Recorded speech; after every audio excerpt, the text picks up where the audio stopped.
Our ranking member of appropriations. Yeah, thank you. We have been calling for Republicans to work with us to keep the government funded, to address the health care crisis they created, and to stop people's premiums from skyrocketing. Republicans haven't just stuck their heads in the sand, they've outright refused to get serious about a solution. Well, health care rates for next year are being finalized right now. Rate hikes will be in the mail any day. Open enrollment is weeks away. And still, Republicans have refused to lift a finger to prevent millions of families from being hit with massive costs. Well, Republicans may be forcing the government to shut down before they so much as talk about health care, but they will not shut down the debate. And they will not shut out the voices of families who want action before their monthly health care payments more than double.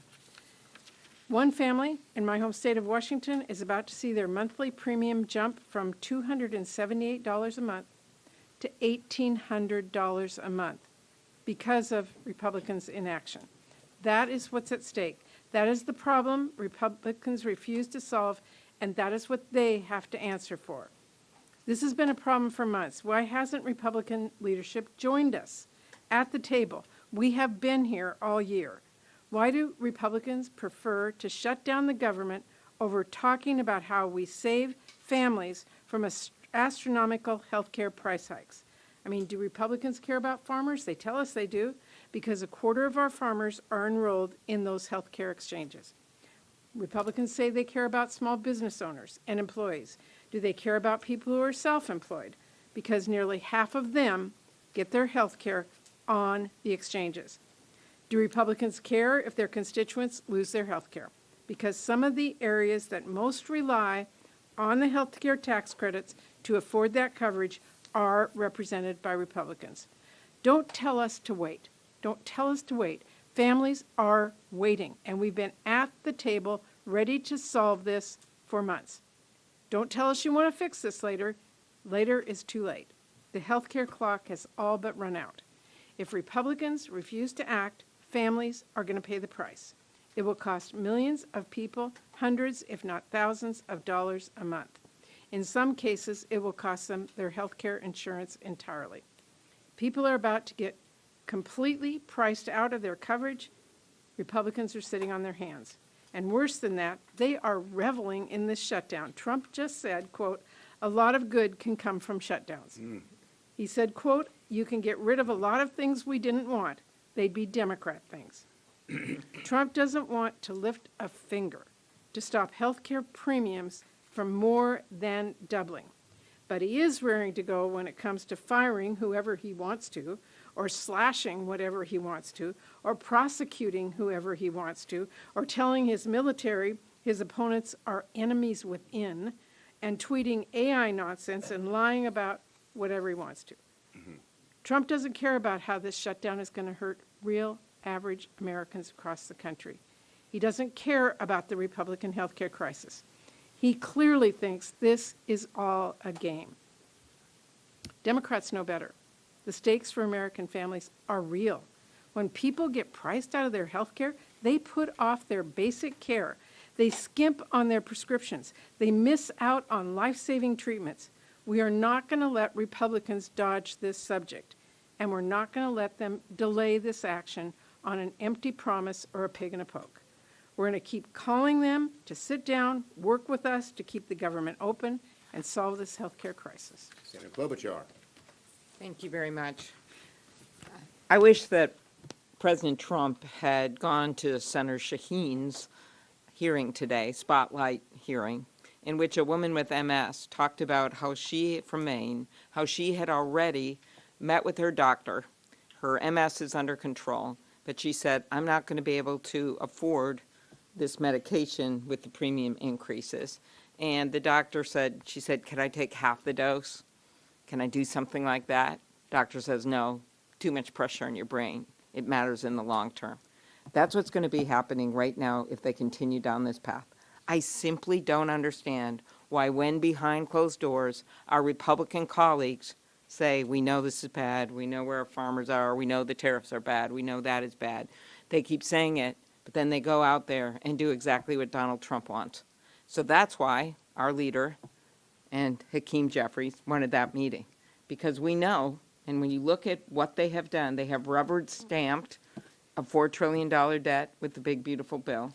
They have rubber stamped the tariffs, which they know hurts their constituents, hurts their farmers. They've rubber stamped their ability to even do appropriations and let him steal the money and do whatever he wants. They have rubber stamped nominees like RFK Jr. and now regret it. That's what's been going on. So Donald Trump, author of The Art of the Deal, takes pride in that, has to come to the table. Democrats are focused, as you can see by the vote on our bill, on doing something on health care. And as we've said many times, when it comes to people's premiums, this is not a December problem, it's not a January problem, it's a now problem. Rural hospitals in Minnesota have told me our patients can't handle this when a quarter, a third of them are on these, in our state, MNsure. They're not going to be able to handle this because they'll just go off insurance and then they're going to show up in our emergency rooms. That's what we're dealing with. That's why we're pushing this right now. It's a now thing. Questions? Go ahead. Thank you, Mr. Leader. Just a short time ago, Leader Kuhn told us that there are some conversations with Democrats to try to woo them to their side. Also, we saw Senator Cortez Masto, Senator King vote in favor of the Republican CR.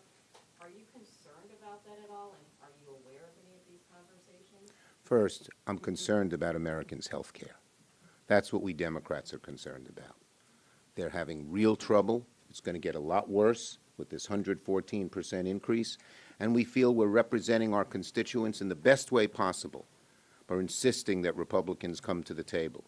We certainly are willing to have negotiations. There's no problem with that, but they've got to be bipartisan, and they've got to have real input from both sides. Yes. Senator Thune says he plans to have a vote again and again and again on the GOP CR. So can you guarantee with 100% certainty that that plan will never get 60 votes? Look, the bottom line is, as I said, our guarantee is to the American people that we're going to fight as hard as we can for their health care, plain and simple. Yes? Senator Thune just said before you got here that he disagrees with the premise of these subsidies. They were put in place during COVID. They should never have been extended this far. Are you willing to take anything less other than what you demanded in your bill? Look, the bottom line is we're not going to negotiate this bill in public. We need to come to a bipartisan solution that protects America's health care. Yes, in the back. No, I was okay, go ahead. You'll go next. The strategy is the American people are demanding it and going to demand it more and more on October 1st, October 2nd. They're going to keep demanding that we do something about this. And Republicans are feeling the heat. You have a good number of Senate Republicans and House Republicans, as was mentioned. When they talk to us privately, they say this is untenable. When I even sat with the president yesterday and explained to him about this, he said, "Ooh, that's bad. That'll hurt me." So the bottom line is the American people are making their voices known to the Republicans, and that's what we know is going to happen. And hopefully they'll understand that and come to bipartisan solutions that help the American people. Yes. No, right there. No. It's everyone's skipping her. Thank you. Yesterday you said after the White House meeting that you told President Trump the Republicans they could take two things from your bill and put them in to get it to avoid a shutdown. That was the ACA credits you mentioned and the provisions on impoundment and rescission. You Yes. did not mention the provisions that would roll back the Medicaid cuts. Is that still a demand for Democrats, or is that something you guys? Look, we care about everything. You know, we care about health care across the board. I wanted to start off to the president with a couple of things, but it's not an exclusive list. Yes. With two additional Democrats voting for the Republican CR tonight, doesn't that undermine your leverage as you try to seek a negotiation with Republicans? The bottom line is, again, what gives us the ability to win this argument with the American people is we're standing for what they want with health care, and they are not. Thank you, everybody. 3 votes tonight. Why is